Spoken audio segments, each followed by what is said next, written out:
If your vehicle is equipped with power seat adjustments, push this switch forward or backward to move your seat in either direction. Push down or pull up on the rear of the switch to move the seat up or down. This switch also allows you to adjust the angle of the seat. Push down or pull up on the front of the switch to adjust the angle of the seat. Push this switch backward to recline the seat, or forward to bring the seat upright. If so equipped, the Power Lumbar Support feature provides lower back support to the driver. Push this switch forward or backward to adjust the seat lumbar support.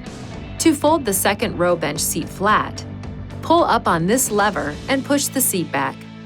To return to an upright position, push up on the seat back until it latches in place.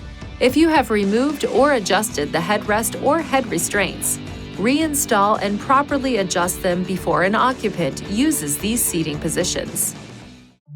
Please see your owner's manual for important safety information, system limitations, and additional operating and feature information.